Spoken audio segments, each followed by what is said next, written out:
আসসালামু আলাইকুম গাইস। আবারও নতুন একটি ভিডিও নিয়ে আমি আপনাদের মাঝে চলে এসেছি।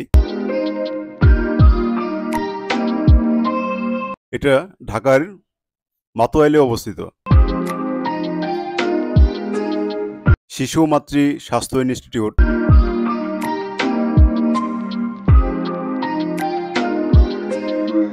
এটি মূলত একটি গবেষণা কেন্দ্র। এখানে শিশু এবং মায়ের উন্নতি সাধন নিয়ে গবেষণা করা হয়।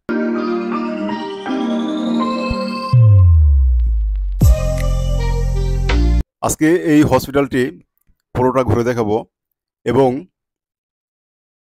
এখানকার বিভিন্ন তথ্য দেওয়ার চেষ্টা করব আপনাদেরকে।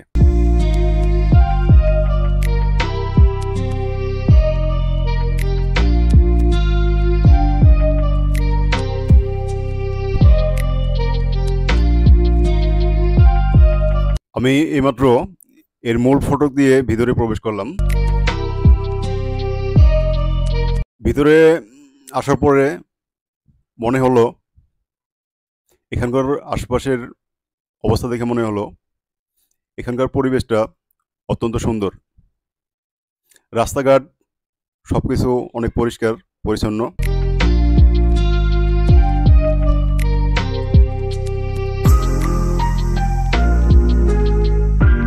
এখানকার চারপাশে বিভিন্ন ভবন গড়ে তোলা হয়েছে এবং মধ্যখানে বিশাল বড় একটি মাঠ। মাঠের চারপাশে বিভিন্ন গাছপালা এবং ফুলের গাছ দিয়ে সৌন্দর্য বর্ধন করা হয়েছে। পুরো মাঠটি সবুজ ঘাস লাগানো হয়েছে।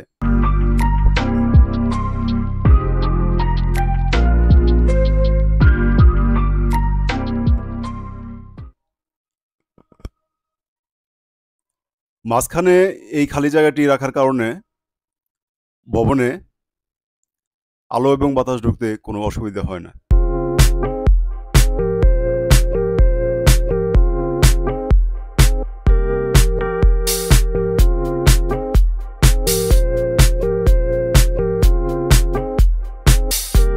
শিশু মাতৃ স্বাস্থ্য ইনস্টিটিউট হলো একটি গবেষণা প্রতিষ্ঠান যা বাংলাদেশ শিশু এবং মায়ের স্বাস্থ্য খাতে উন্নতি সাধন করে।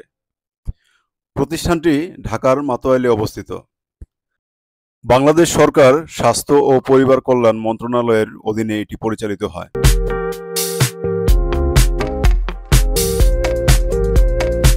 (1999) সালে শিশু মাতৃ স্বাস্থ্য ইনস্টিটিউট প্রতিষ্ঠিত হয়। Subscribe to my channel. প্রতিষ্ঠা ব্যয়ের 42% বাংলাদেশ সরকার এবং 58% বিশ্ব ব্যাংক অর্থায়ন করে।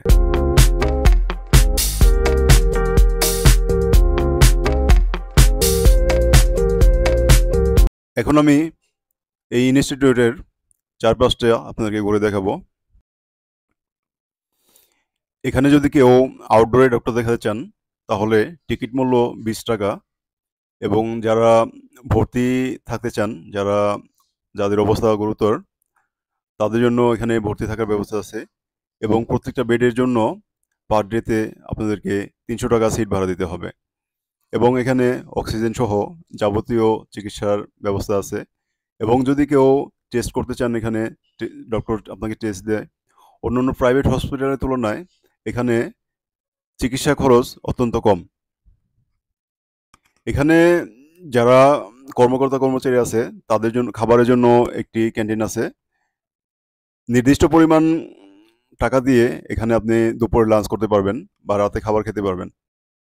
তাহলে চলুন, এই এরিয়ার আরও অনেক জায়গা ঘোরার এখনো বাকি আছে, আপনাদেরকে তাহলে পুরোটা ঘুরে দেখাই। এখন আমি চলে এসেছি পশ্চিম পাশে। এখানে সরকারি কর্মকর্তা এবং কর্মচারীদের থাকার বাসভবন।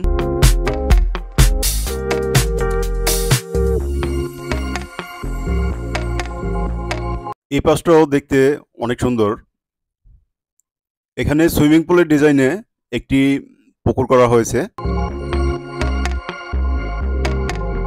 দুই ধারে ভবন তৈরি করা হয়েছে। প্রত্যেকটি ভবন থেকে এর সৌন্দর্য উপভোগ করা যায়।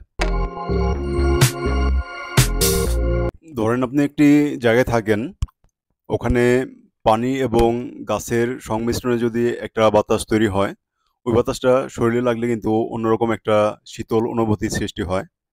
এখানে সেই পরিবেশটাই এখানে দেখতে পাচ্ছি। এখন ভবনের পিছনের দিকে চলে যাচ্ছি। পিছনের দিকটা আপনাদেরকে দেখানোর চেষ্টা করব। আমরা ডানে যে ভবনটি দেখতে পাচ্ছি অফ হোয়াইট কালার বা এই হলুদ কালার, এটা একটি গবেষণা কেন্দ্র। এখানে 3 বছর মেয়াদি নার্সিং কোর্স করানো হয়। এখানে অনেক ছেলেমেয়েরা পড়াশোনা করতে আসে।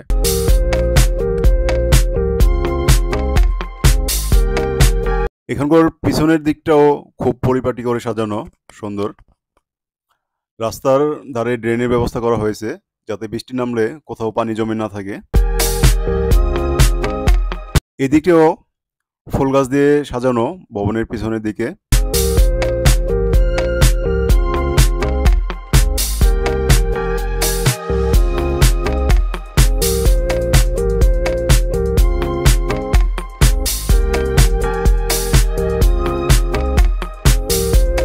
এখান থেকে সোজা পূর্ব দিকে সরু একটি রাস্তা চলে গেছে।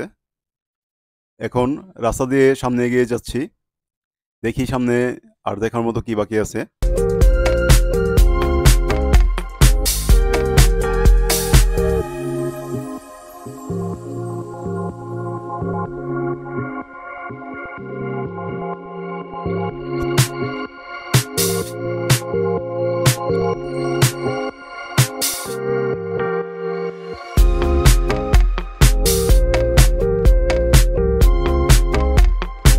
এই জায়গাটি পিছন সাইড হলো অনেক পরিষ্কার পরিচ্ছন্ন করে রাখা হয়েছে।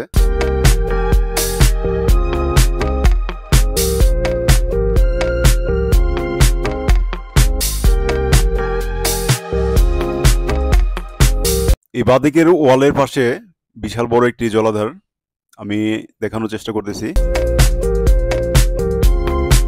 এই জলাধারের আশেপাশে কোথাও কোনো বড় বিল্ডিং বা কোনো দালান নেই। এখান থেকে সরাসরি বাতাস এই ভবনের দিকে আসে, শীতল বাতাস।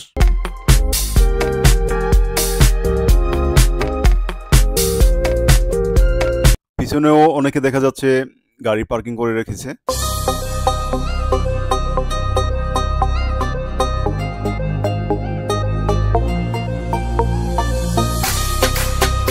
ভবনের সামনেও গাড়ি পার্কিং এর কিছু জায়গা আছে। আর এখানে একটি কন্ট্রোল রুম, যা পুরো ভবনের ইলেকট্রিক সাপ্লাই করা হয় এখান থেকে। এখন জোহরের নামাজের সময় হয়ে গেছে, আমি চলে এসেছি মসজিদে নামাজ পড়ার জন্য।